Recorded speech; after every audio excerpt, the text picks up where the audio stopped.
I don't get why that's so low. Right, let's go again with it.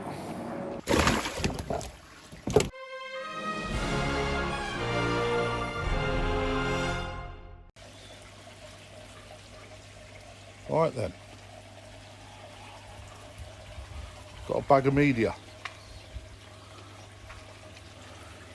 Don't know how much is there, about 40 litres I think. Now, it is a mixture of some crap that I'll get rid of, the black stuff, but I know who needs some other types of media, so K1 and K2. Now, I wouldn't mind if anyone could come back and let me know if K2 media is any good in a moving bed filter. I mean, there's a load of K1 in there, there's a massive amount, but I'll be prepared to sift through it if I needed to.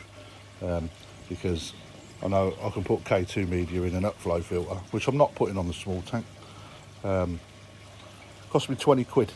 You can't grumble at that. It will come in useful for whatever I choose to do. Okay. Nexus pod. Right, awesome. Even second hand, they've been retailing at 300 quid. Alright, it needs a little bit of tidying up. Alright, the guy that sold it comes with media. It hasn't been cleaned out 100%. Alright, that's not a problem. A little bit of elbow grease, bring that up at like new, no problem. Okay, second hand, they go for 300. 150 quid I paid for that, which, you know, it was a bit of a steal to be fair. It hasn't got a pump, but we'll get round that. I'm still on the market for a pump at about 70 litres I think it is. The recommendation is for the Easy Pod. And then last but no means least, I picked myself up an Eco Pond pump. Now it's immaculate, absolutely immaculate. Now it is for a 7,000 or pump value of 7,000 litres an hour. However, when I'm looking at the conversion chart itself, right, it states that when it's going up about 1.5 meters, that 7,000 falls below 4,000. Okay, with the ability. So what my plan is, because it is variable rate, run that on less wattage. And see if I can reduce the flow somewhat. But again, the condition that's in, I mean, honestly, the cable, it's literally,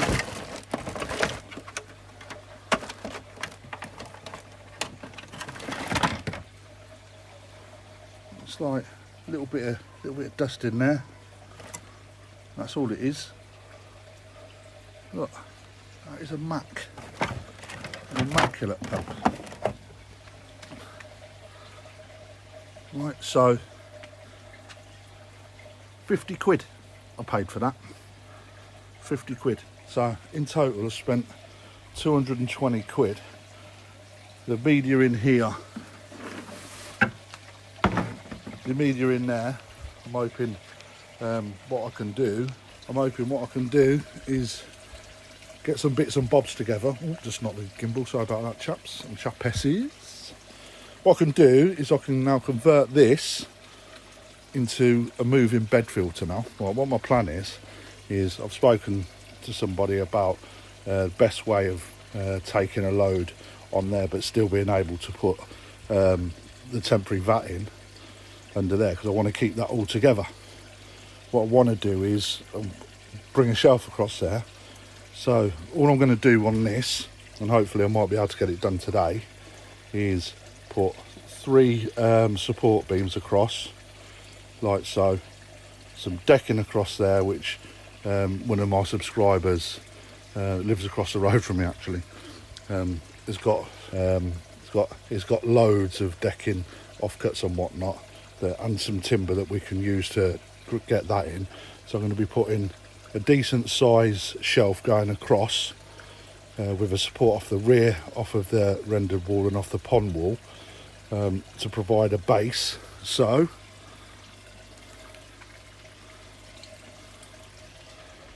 that can go there, and we can get that in here. And what we're going to do is we're going to come up, and then we're going to go through the UV into the Easy Pod, which is going to be plumbed with the waste pipe that will be able to go behind the pond because I've left enough space, and then it will come out. Oh look, one of the statues is done. All right, come out down here, and then it will let all the waste go into the actual garden itself down there. Very similar to what I do over this side with the 320. So what I'm looking at doing, I'm going to see whether or not, what I might do is I might actually reduce down the waste pipe and then drill some holes in it and see whether or not I can spread the waste as it comes back through, to see whether or not I can get a better spread of the waste coming through the garden itself. So, you know, garden's looking quite lovely. It's a shame, isn't it? We've had such a rubbish summer that we haven't been able to spend a lot of time in the garden, but some of it's starting to go over now. Needs a little bit of TLC, but that's gardens for you. And the acers, look at this acer now. Red. Love it. Absolutely love it.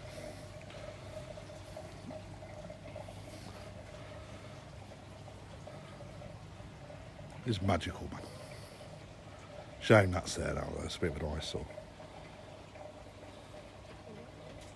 No.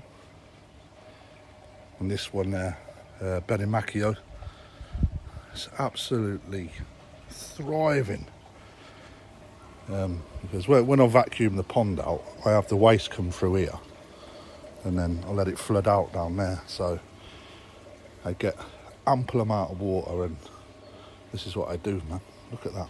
It's only been in a year. Absolutely thriving. I've got to move that. I'm hoping I don't lose it. But same with that fern.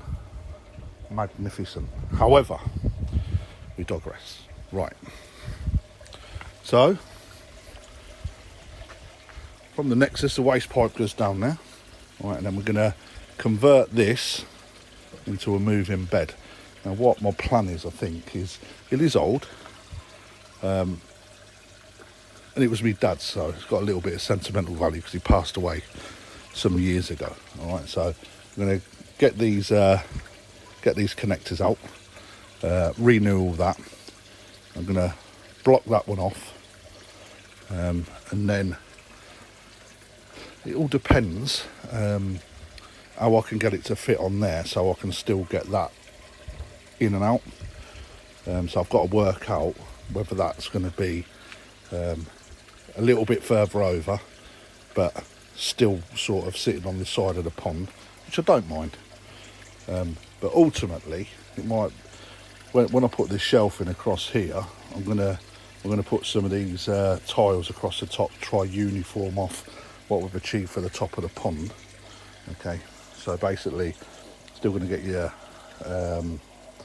decking boards come across, and then the tile across the top, and then get that shelf put across there. So all depending on how I can make it fit and work will depend how it sits on there. So unsure how the return's going to come back in yet. However, what my preference is going to be, rather than running flexi pipe, I've got some old pipe up here. Look at that, because I'm forever. I've got a couple of lumps of that. So what I want to do is try and get that utilised in this part. So I'll get a static section that comes down and then creates the return. So that's where we're at. The other good thing is that now, because I've been, sorry about that, now that this is installed, I have got 2 spare sockets there. So what I can do with that is I can plumb in the vary control box just here for the pump itself, and jobs are good. I'm looking forward to doing that. So over the next couple of episodes, it'll be how we do for that. So, but before we do anything, get in here.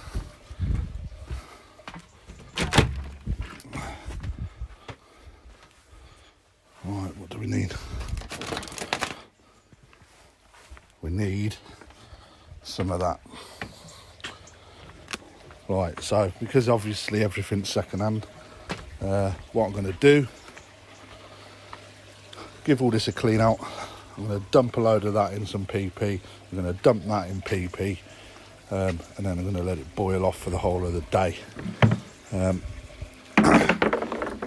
then what I'll do is I'll stand that up over the pond as well, and then I'll run the pump itself, because what I'll do is I'll put a load of water in here, which is what I've done in the past when buying second-hand goods, i.e. the Nexus.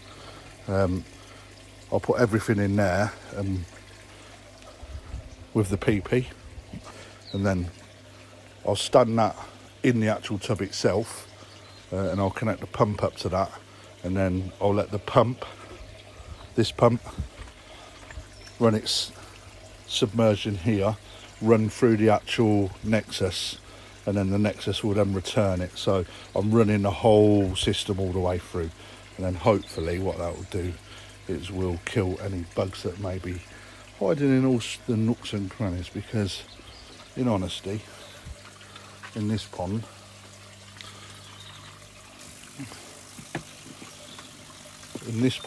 I don't have much issue.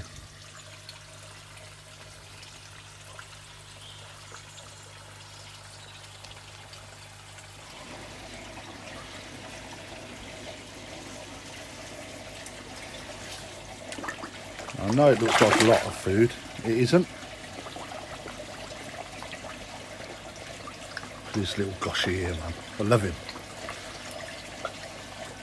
This achiever as well. It's only toe-high. He must have grown a good 6 centimetres already this year, which is superb.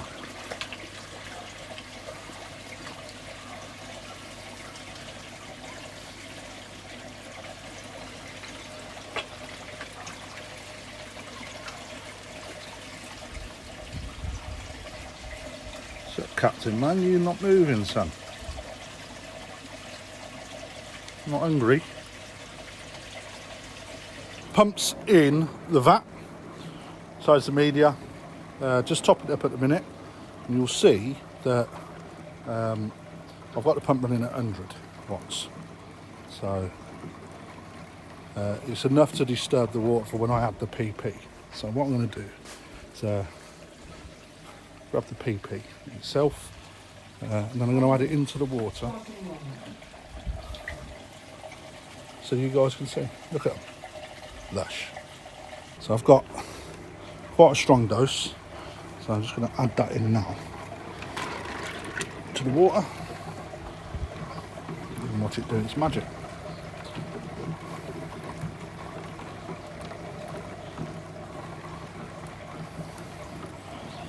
Just give me an idea of how well that's pumping round as well.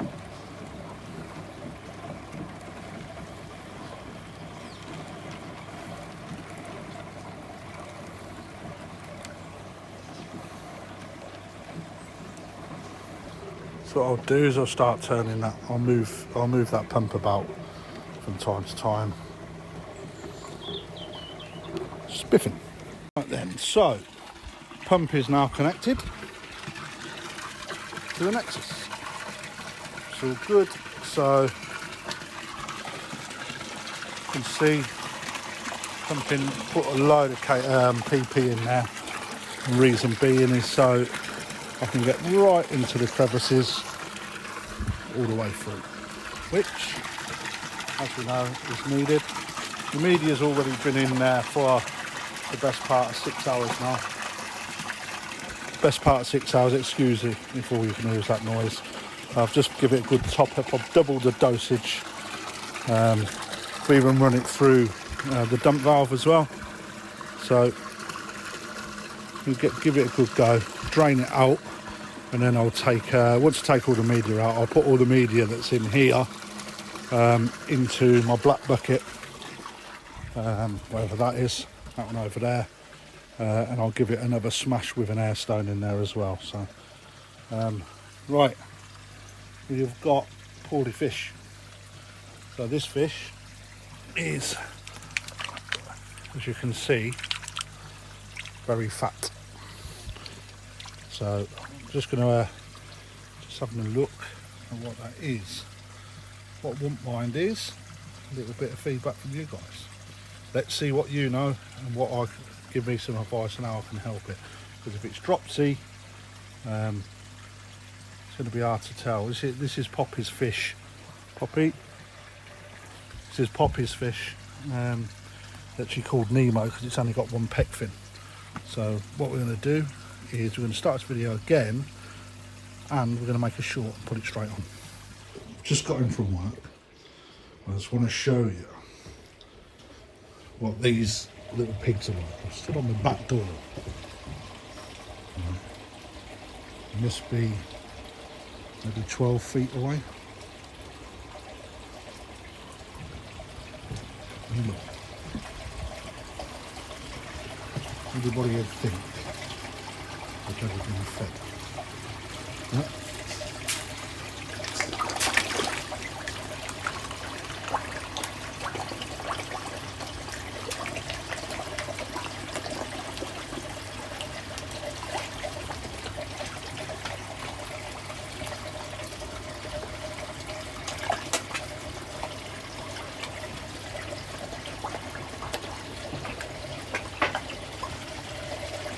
Now I do want to have a look at the Ginring shag. I've seen him this morning, he's going crazy with that. So I think we're still having issues with a flick, but we'll see. So I was watching Wrighty's video earlier, and he was saying how much weight his fish are put on this year, and I think for a lot of mine that are into their second and third years, we definitely have. The Kajaku has come on, the Sankey, Deutz Sankey, wow, that has really come on leaps and bounds. That was a purchase from Kamikaze Koi and Toaster. And then the Sankey down here as well, that's doing well. Look at them having a good scrap of each other.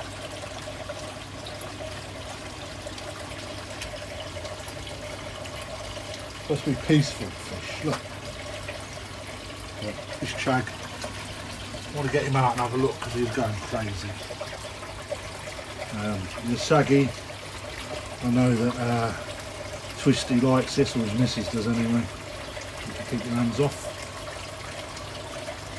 And this little beauty, there you go, there you are. This little beauty, the Chiba. I'm really looking forward to seeing how he comes on over the next couple of years.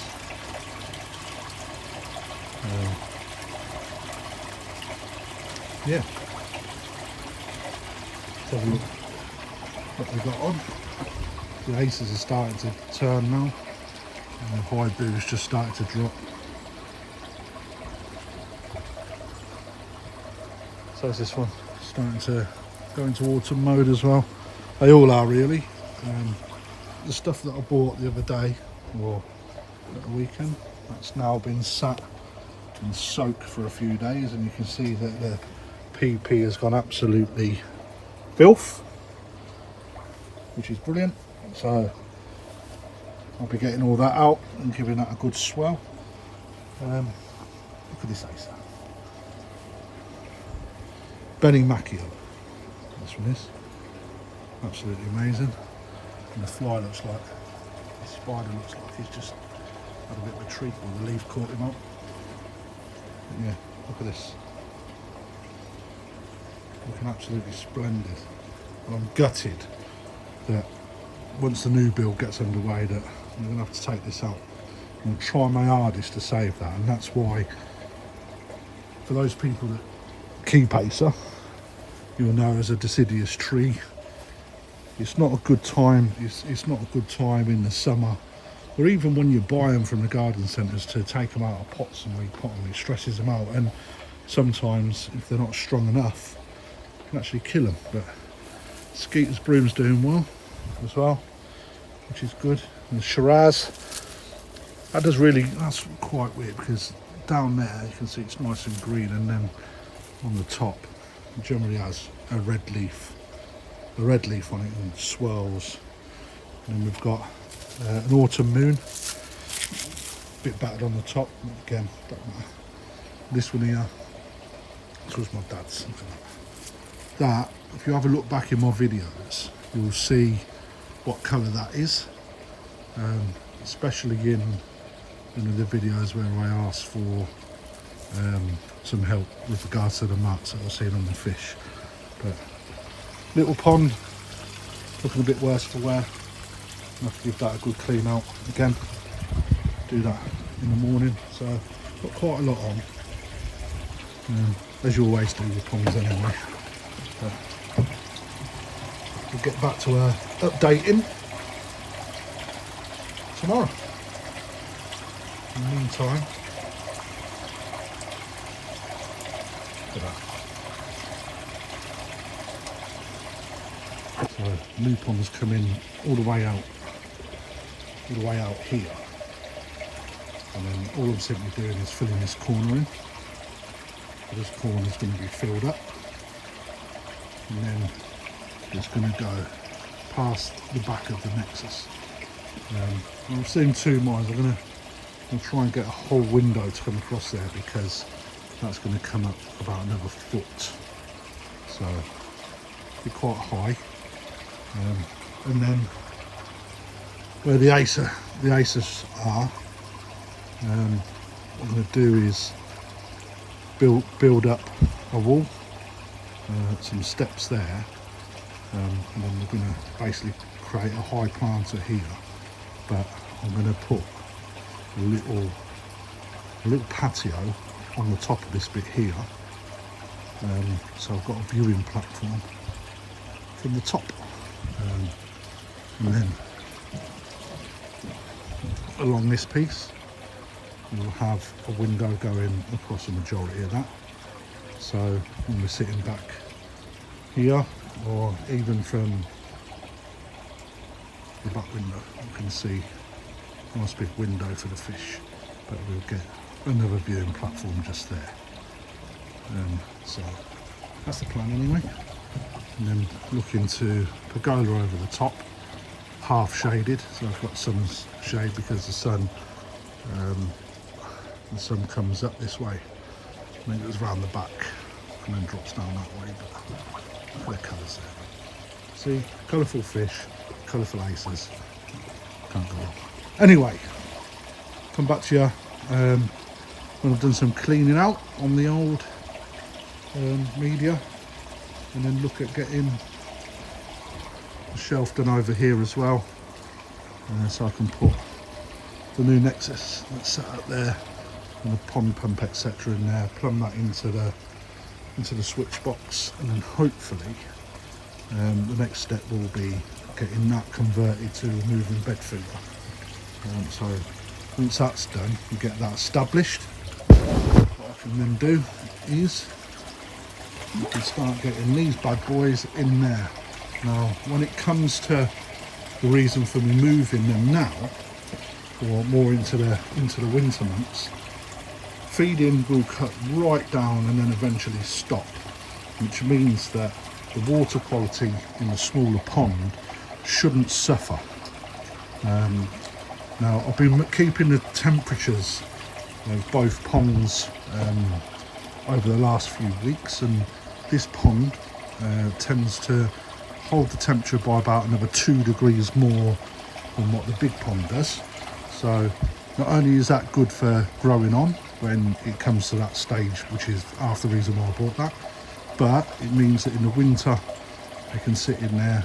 I'm going to polycover that, and then hopefully it won't be too much, because I'm quite aware that the amount of stock that we've got there is a little bit too much for that. However, the downside is that starting to get rid of all that and digging down. I'm only digging down 2 foot, but building up 3, so I've got a 5 foot depth, just a little bit over 5 foot, because I've got to put a base in for the concrete. So when that happens, I'm a little bit sceptical with weather conditions, how hard the ground is, etc. So it may be a good thing, it may be a bad thing, but ultimately the main part of it is that water, and it's only 1,000 litres, is ample to hold these fish, especially when they're not feeding, producing waste, etc. However, got to make sure that the ammonia levels stay at a decent stage, so we're constantly looking at water changes. Now the other thing that we're going to do is I'm going to come create feed off the kitchen, which is just here, and then I've got my mate that's a plumber come down. We're going to create a trickle-in system on this as well, and then not sure how we're going to do the waste on this, because at the minute I've just got a small soak away for this. It's a bit naughty, it's not enough, I don't believe. Now my drain is all the way at the back of my house. I've got a whole manhole cover here, so I might look at seeing whether or not I can create some sort of channel coming up through the decking and across, see if I can go straight to waste. But I'm going to wait to speak to my plumber, my old army mate Chad, to see what his recommendations are on that anyway. So in the meantime, chaps, and I've rattled on now, bloody hell, 11 minutes. Give a few things away that I'm doing with the pond when it comes about, and I'll keep saying it, but there's no rush. I've got plenty to go, plenty of time to go. I'm in no rush, you know, and I'll keep updating you and giving you what I'm up against as and when it happens. And the interesting thing for me is, because I inherited this pond, I know it's like well over 20 years, is going to have a look at actually what's at the bottom under that, because in my head, the lining, there's that many creases in it. I think that's half the reason why I get so many issues, especially trying to defeat fluke, if I'm honest, because I think they'll just sit in some of the crevices. And on top of that, I'll be interested to see what's underneath, if it's just sand or straight to mud or whatever. So I just hope to God I don't find a dead body. That'd be funny. Well, it wouldn't, but just my bloody lucky for me. Look at that. It's a shame about such a web, because you know, when you look at the colours that you're getting off the plants, man, they're looking good, and it's a shame. Look at that.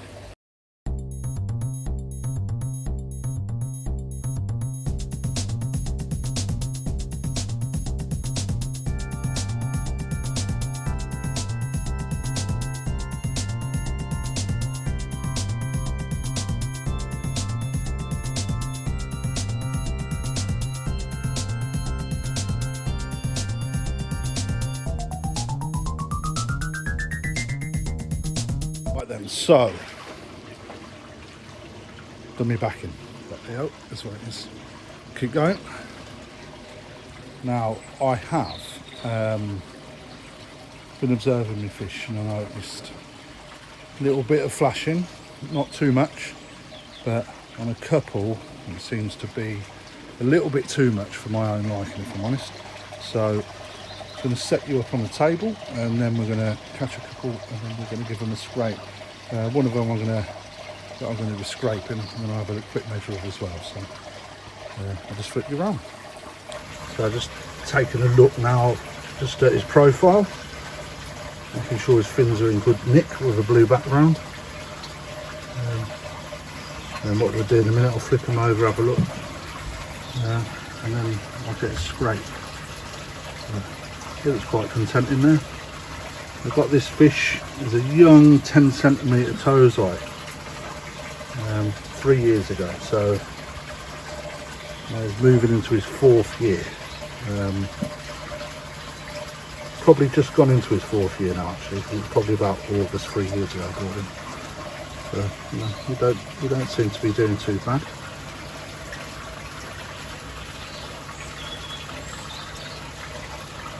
He's one of the survivors from the heron attack that I had just after I bought a load. He's looking good. Anyway, I'm going to have a look at him and then I'll report back.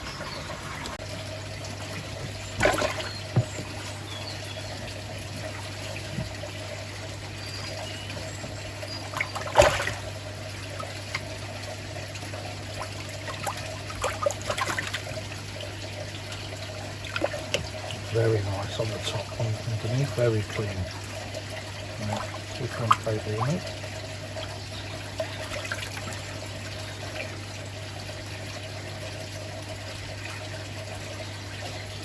Oh, about 39 to 40 centimetres that. So not bad at all. Very pleased. Very nice fish. We call him Tank because of his armour plated scales coming down his spine, but it's been a lovely fish.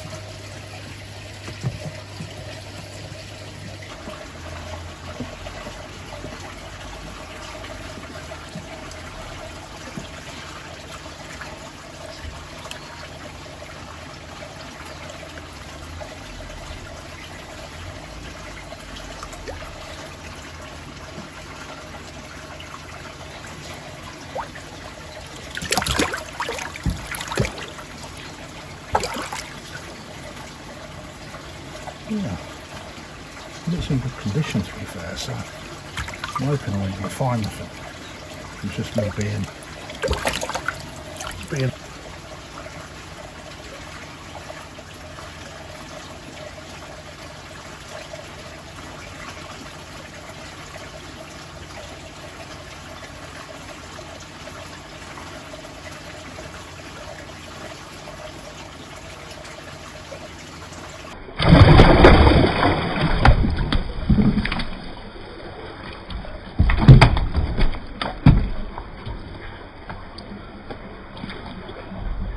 You guessed it. It's official. Fluke are back, however, not the worst thing in the world. I see loads of dead fluke on the scrape. Tank, you've probably just seen. Psycho just jumped out of the bowl as I was turning around to get the nets. Got distracted and lo and behold, he ended up under the decking, so we just had to pull the decking up to get him out, but he seems fine. Thank God. But you know, these sort of things happen. It looks like he's doing alright. But I took a scrape from the Kamikaze Koi, just down there. This little lad here. Okay, so he measured up at 31 and the achiever just under 20, which is 4 centimetres in half a season, so I'm good chuffed with that. But what I'm going to do, for a dose of fluke came in. There was only one, and I must have seen a load. I didn't count, but there was a bloody load of dead fluke on the fish. So it's obviously done a bloody good job from the doses I've done before, which is better than the Learn X Pro on this occasion. So fluke it is. Bucket's ready, pond water's ready, whiskey's in there. Gonna go and get some. Go and get it all measured up.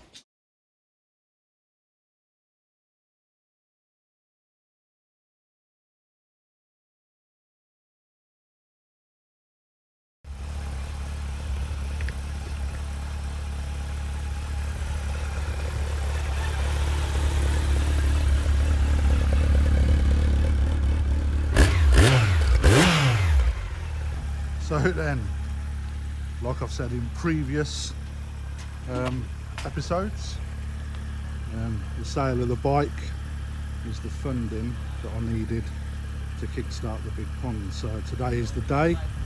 Guy's come up from West London and my old baby is now going.